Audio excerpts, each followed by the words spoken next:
Friends, thanks for coming back and joining us for Parenting Through COVID-19. I'm Liz Dexter-Mazza, And I'm Jim Mazza.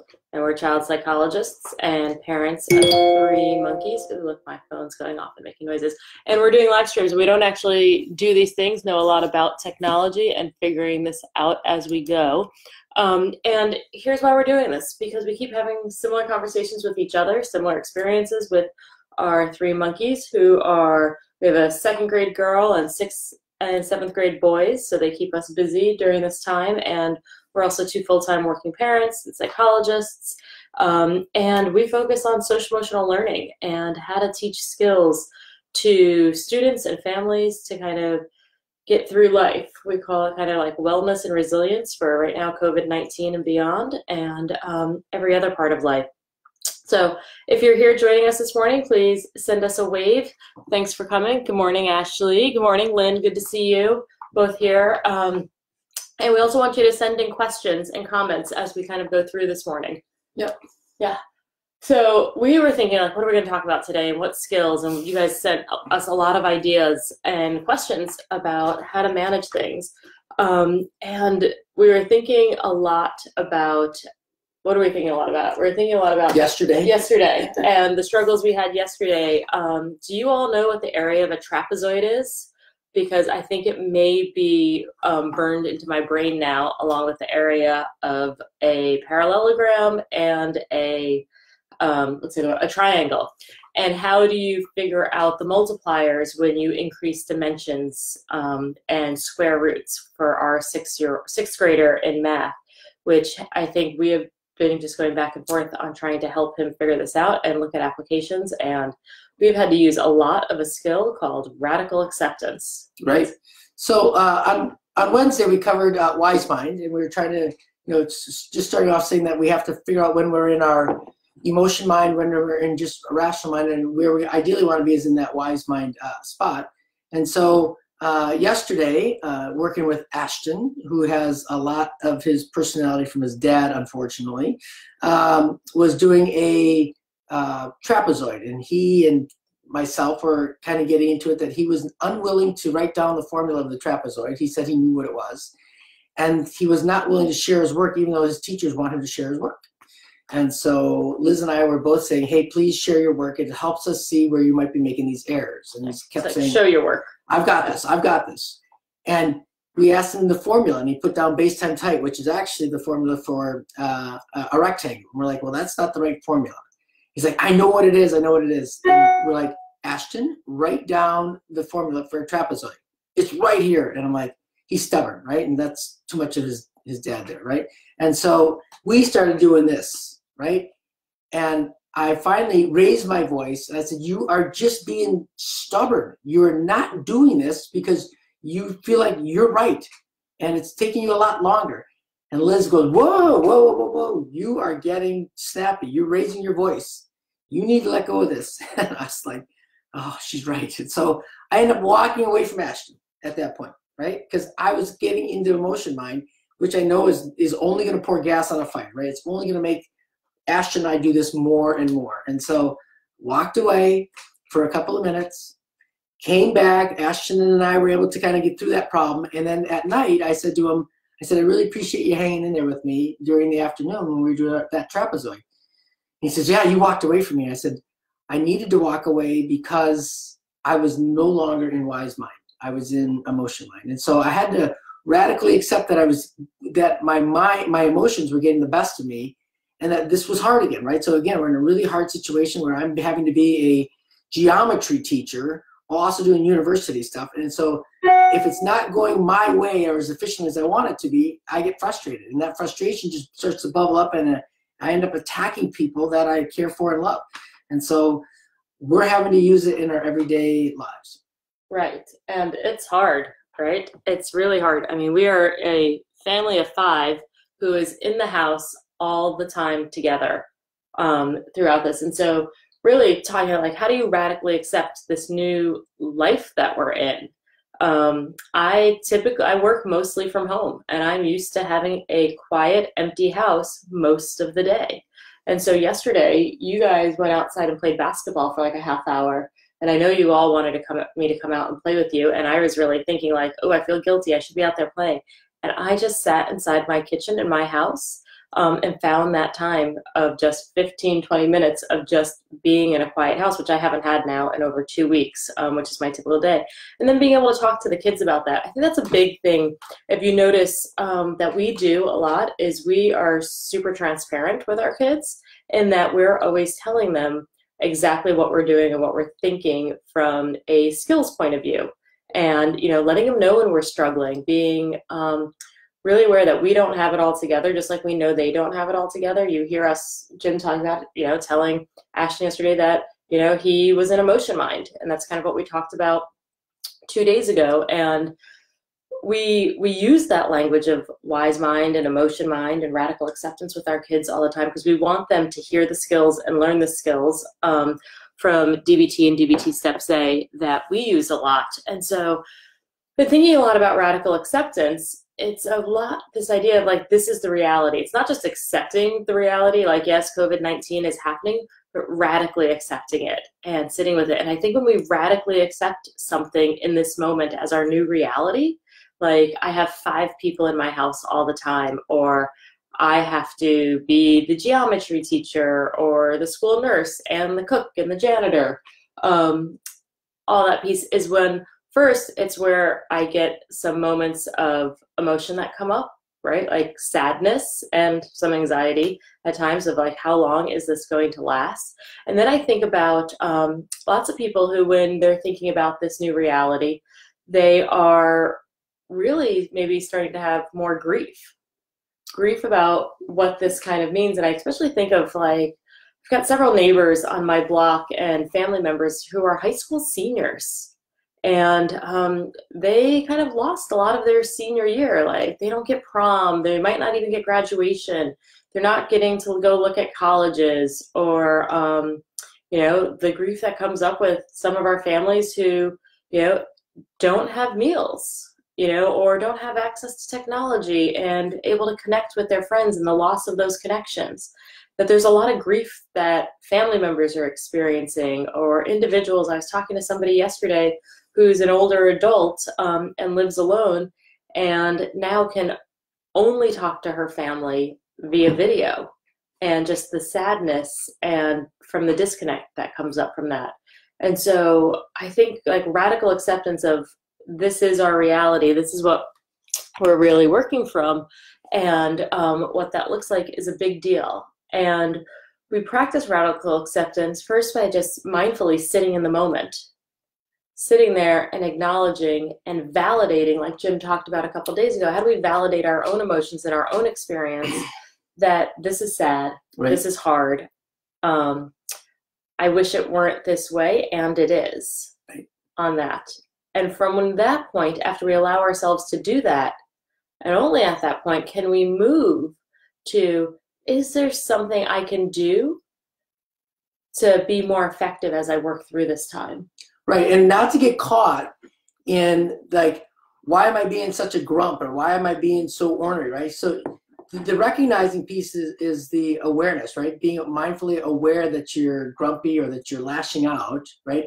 And then saying, not going to the spot where you're such an idiot, or I'm a bad parent, I'm a lousy dad, right? Because we quickly go to that judgment, right? Is to say, okay, so how do we figure out that this is a really hard situation? So when I walked away from Ashton yesterday, my first gut reaction was wanting to say, oh my gosh, why are you so upset? You're being a horrible father, right? That's just and I would have to say, okay, look, because Ashton's in my work office, and Liz is in my work office, and every one of my kids, all these dishes are in my work office. And the more I thought about that, I was like, okay, that's going to just all fuel up my emotions. Let's not do that.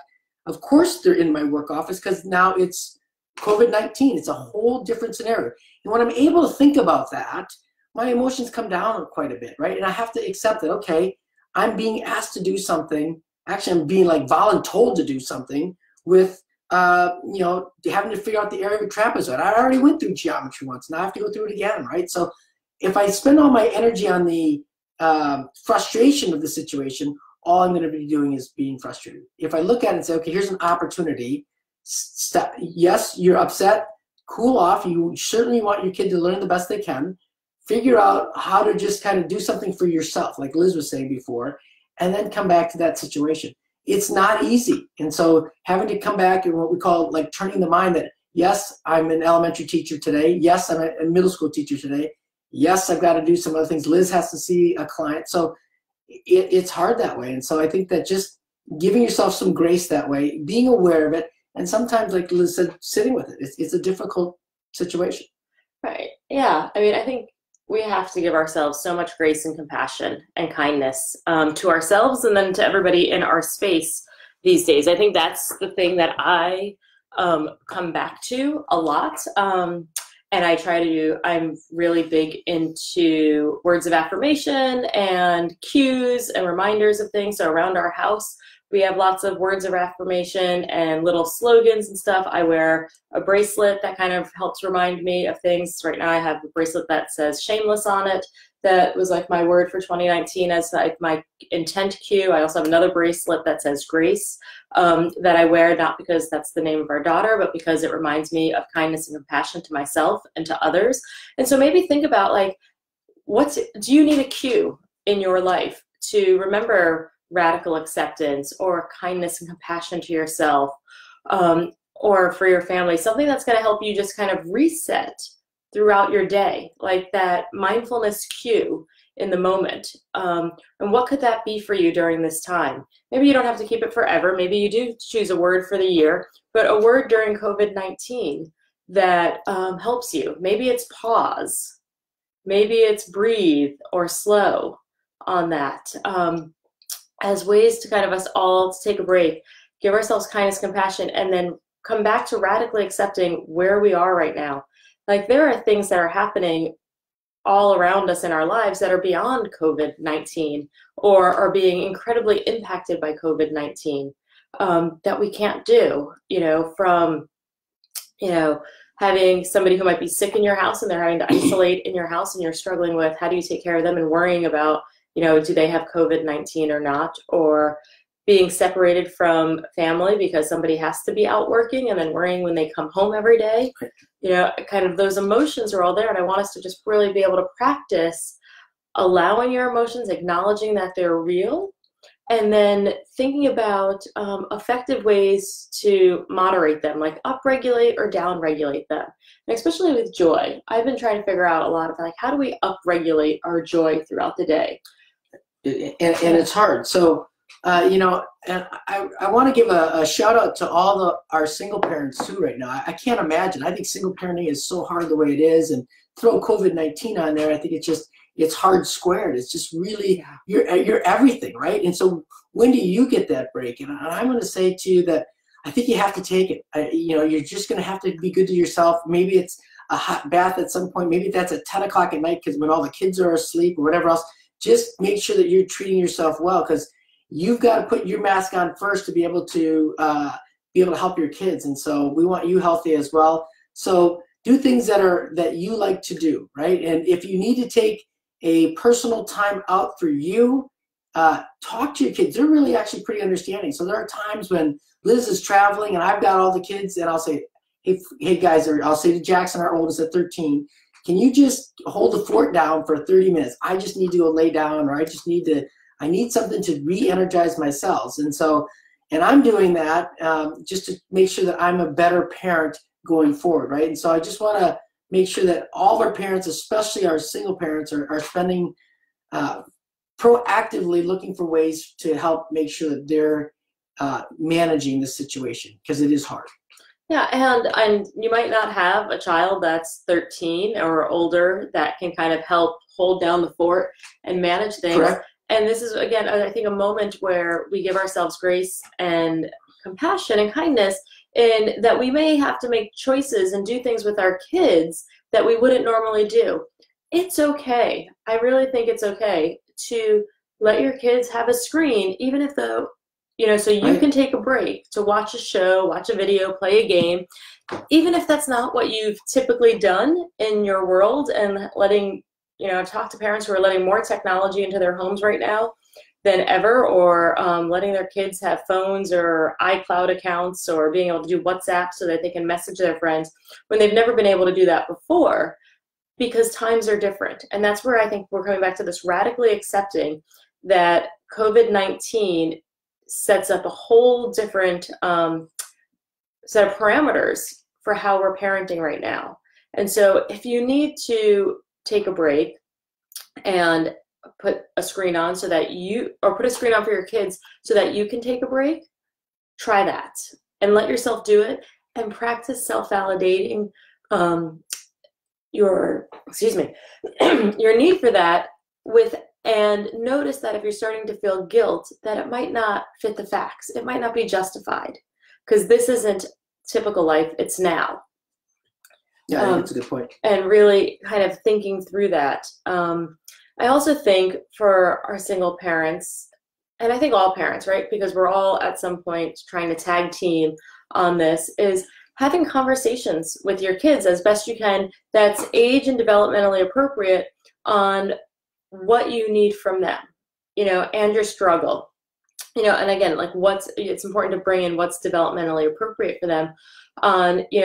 Maybe they are not doing any academics. Their schools haven't provided a whole lot of academics, or maybe their school's providing a lot of academics. And what does that look like in trying to find that balance? And what do you need to do as a parent to help manage that? I know here in Seattle, I think there's a mandate that for our public schools, they haven't been doing much of any online education for the last 2 weeks, because at first they weren't allowed, and now I think they're mandated by Monday. They have to all start doing some level of technological video education. And so hopefully that will make some shifts for parents in this area to give a little bit more structure to their kids. Or I was talking to another parent the other day who was telling me that, their older kids have lots of structure and assignments from their school, but their younger kids who are in elementary school aren't having very much. And so they're having to figure out on the weekends how to do, like one of my friends told me she spent 4 to 5 hours on Sunday putting together online curriculum for her elementary age son to do throughout the week, and having conversations with him and as a 3rd or 4th grader on how this is different and how he can take breaks at different times. We may set up timers around the house for, you're going to read for this amount of time, and then you can play for this amount of time, and then kind of keep setting up timers.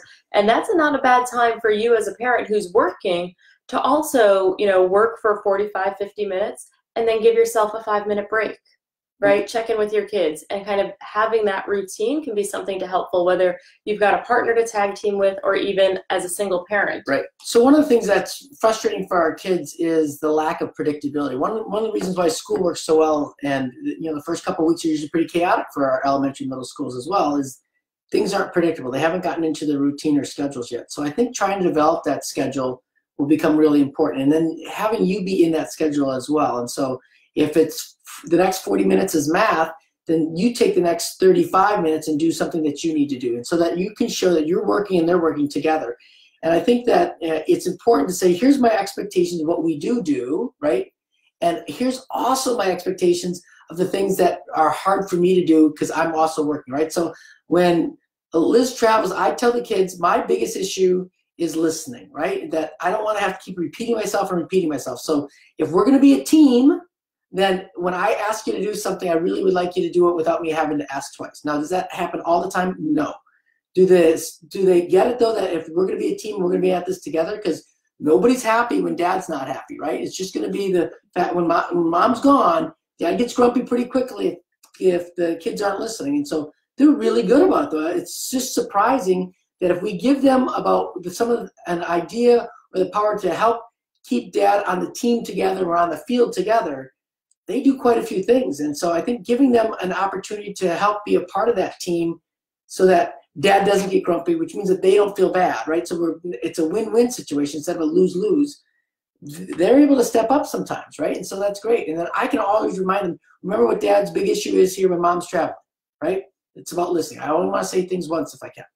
And it's been helpful that way. So the expectations and predictability pieces, I think, are important for our kids. And I'll say, I think a big part of what helps that to be effective for us and with other folks we talk to is that we always start with validating that this is hard.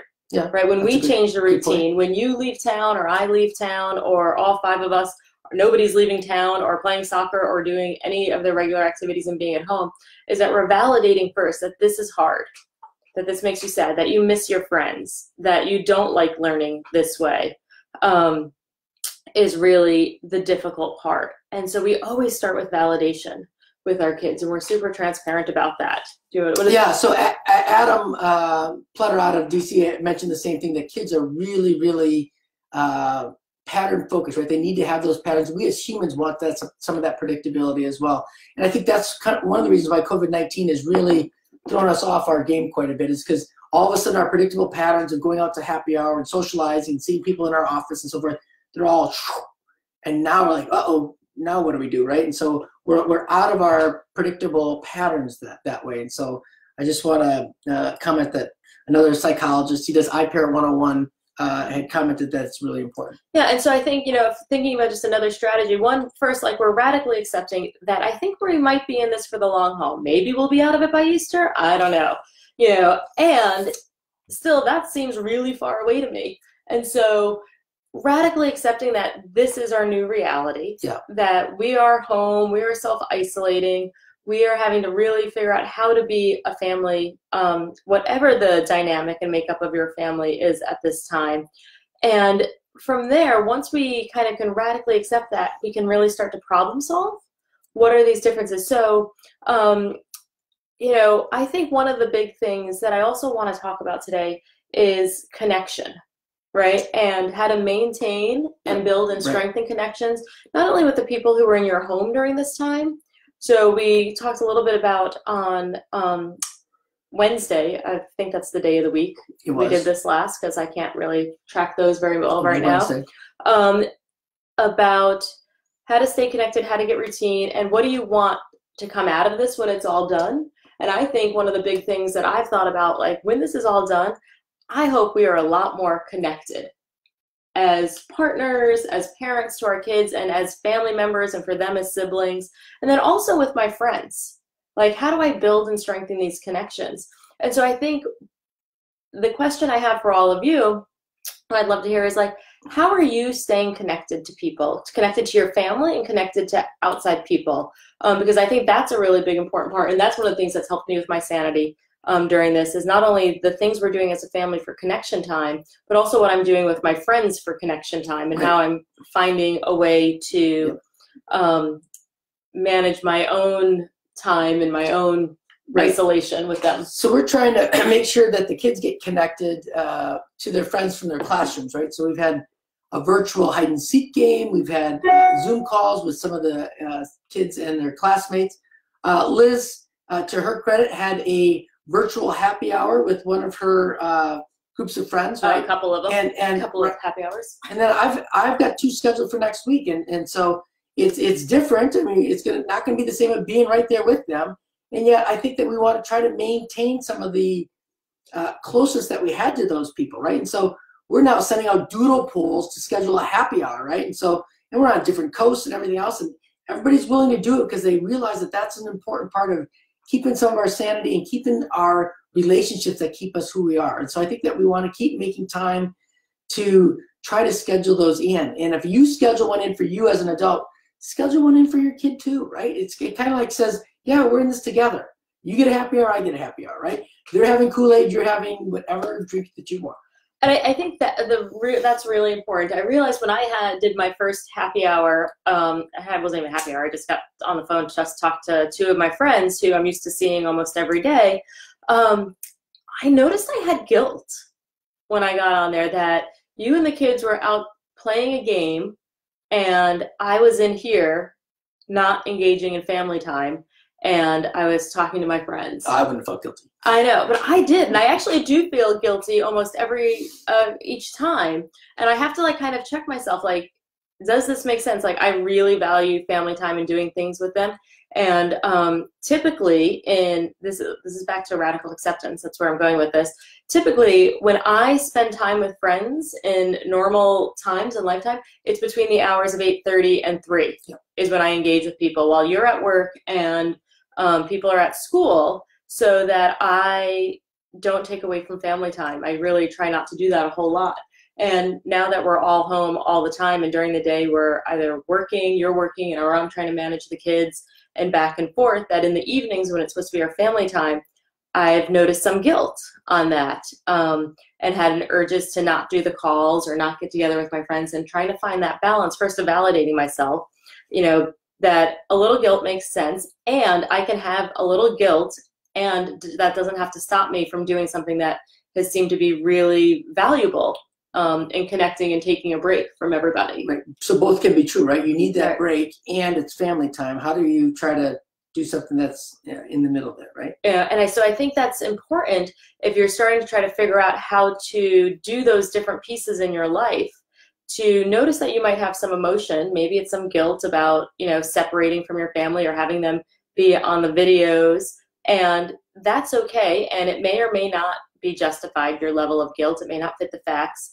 And you can have a little bit and still not always have to change what you're doing. That's why you have to kind of check that. Does this fit the facts of these current times that we're in, right, and the reality of our new situations? Right. And I think scheduling that happy hour, scheduling your hot bath, or scheduling something that's good for you to do, right, allowing you to be back to who you are, is part of a pattern. It's part of the structure that you used to have, right? So it gets to now be predictable. So for those of you that are joining us, it's 7 a.m. here in Seattle. So we start to add some prediction. And when we start to get a schedule, we start to get patterns, we actually usually feel better about ourselves. We're actually usually a little bit more patient with people, our partners, kids, and so forth. And so I think making sure that we're able to do that. And so my take-home message to you, because it's Friday, is I want you to schedule something for yourself over this weekend, something that's just for you to do, that helps keep your sanity, that helps keep you who you are to do, and explain it to your kids that you're going to do this. So mom is going to do this for the next 30 minutes so that she can be a better parent, a better mother, a better whatever, right? And so here's what are you going to do to help you be you, right? And the kids may want to draw. I mean, ask them for their input. I mean, there's no reason why we have to say it has to be a screen. Our kids often like the screens. And you know what? Grace would rather draw at this point, right? And so I think that we can always ask for their input, which I think is also helpful. Yeah. And so I think that's one of the take-homes we want you to take away for today, is like, what are you doing for yourself as a parent to manage your own mental health and mental wellness during this time?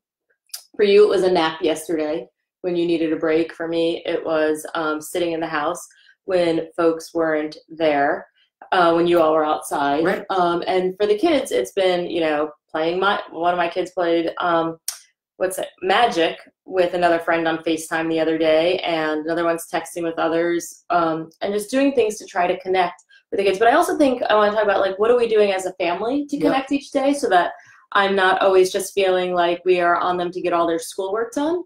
Is thinking about what is an activity. Maybe you're going to choose like a documentary or a TV series to watch together as a family a couple nights a week. Or we've been playing this game called Forbidden Desert, which is like a team game. Non-competitive, right? Everybody works together. It's either we all win or we all lose. And we keep losing. We got it last Friday. We played it like 6 times. We all keep losing. But it's something that we've been doing several nights a week just as a family to connect. And it's been fun that it's a game that's not competitive, that is really like we either all win or all lose, like I just said. And I think that's something we're doing to try to fit that together. Or the kids were watching some TV series that they've been watching for a while, and we have no idea what it was. And so they asked us if we would start over with them so we have an idea of what they're watching, because they wanted to connect with us and for us to be able to watch it with them. So we're kind of giving into like, all right, we'll watch an episode of a show as well on some nights, which is not a typical thing that we do just from time management points, but we're shifting our time management to make connection, because that's something that I've really thought about and you've thought about, that we want when we come out of this to be more connected as a family. And so that shift has helped us, because now when we're done with dinner, right, we have the kids helping us with dishes, because that's kind of new to us too, that we're all home, we're all having dinner in the Mazza household together. Like that was, I won't say it was a rare occurrence when kids were at school, but we were pretty busy that way. So we wouldn't have as many home meals as certainly we do now. So the kids all help with dishes, and then they recognize that there is something that we're going to do that's predictable right after dinner before they go to bed. And so that schedule has them looking forward to that. So, right, so that it feels like there's something that's there. It helps them feel like, oh, I know what the next thing is going to be. So there's some prediction there. There's some control that they have. And I think that helps them feel like, okay, there's a sense of, I don't know, of purpose, a sense of family that's there. So, and then they look forward to that to the next day. So we kind of can prepare them for what's happening the next day. Yeah, and so that's what we have. You know, before we finish this morning, I just wanted to see other questions or comments people have. You know, like Tara, thanks. FaceTime and Zoom, they've been super helpful. If you don't know what Zoom is, right, it's a free online web-based program that you can use to have video meetings with folks. So, you know, you can set accounts up for your kids or for yourself, so you can spend time just talking to people. You know, Lynn, thank you for sharing this with your friends who have kids at home and finding this helpful. Right. But other questions or comments, or what have you been doing to connect with your family, your friends, your kids? Give us some ideas, because I think, you know, we've got ideas, but I know you all are doing things that we may not have thought of. Anybody gonna say anything? I see it's 7:30. I want to Okay. respect their time. It is still a school day, even though the school might be at home. All right, and so I think that what we want to try to do is plan something for yourself. Right, make sure that you're being kind to yourself. Find something that you're able to do that will help you be you. Right, whether that's a scheduled happy hour, whether that's, like I said, a hot shower. Going out for a walk, even if you just need a break, right? Something along those lines. Just schedule something so you have something to look forward to. And I'll say another shout out here to Liz a little bit. She has on her phone, she has this schedule that says this app. What is it? Which one? The one that comes up every like 3 hours. It says Shameless or whatever. Oh, it's a cue right? set. It's actually an alarm. Okay. I set an alarm on my phone and I changed the label so that when it pops up, it's a cue for me to remember what I want. So mine says patient and connected and shameless. Those are the 3 things I try to remind myself throughout the day. And so about every 3 or 4 hours, I just have an alarm pop up and it comes across my phone. It's another one of my strategies I use to set cues for my intentions throughout the day. And so maybe that's something that you do with your kids or for yourself, right, to remember to take a pause or to give kindness and compassion to yourself. If you're struggling with, you know, either guilt about working or anxiety about being home or not, frustration with your kids, or even joy, just so that, like, notice joy in the moment. You know, you can put that on there so that you're not just looking at the negatives, but also looking at some of the positive experience you're having through the day. One of the things we do every night to kind of bring that up as well is at dinner every night, we do gratefuls. And we have everybody go around the table and talk about 2 things they were grateful for that day, or 2 things that brought them joy that day, as a kind of building their mindful awareness to that throughout the day, trying to bring attention to that. So maybe that's something you try as well. Yep. With that, it's 7:32. We want to say thank you for chiming in with us.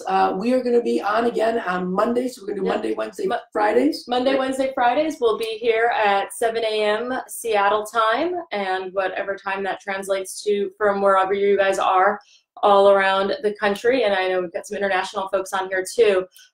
We're so grateful that you have joined us, and we'll keep doing this for as long as people find it helpful, because we want to do our part. It's not just about what we do here in our home, but what we can do to help all of you. And I think we want to hear great ideas from you guys also. A lot of you gave great suggestions for us on Wednesday on topics. Please keep sending us topics, either through Messenger or comment here. Right. Drop us a line for a question. Drop us the main concern that you have. I mean, let us know how we can be a resource for you. So thank you. Enjoy your day. Have a skillful day. Have a skillful day. Enjoy your happy hours or what you're going to do for yourself. All right. We'll see you Monday morning. Bye.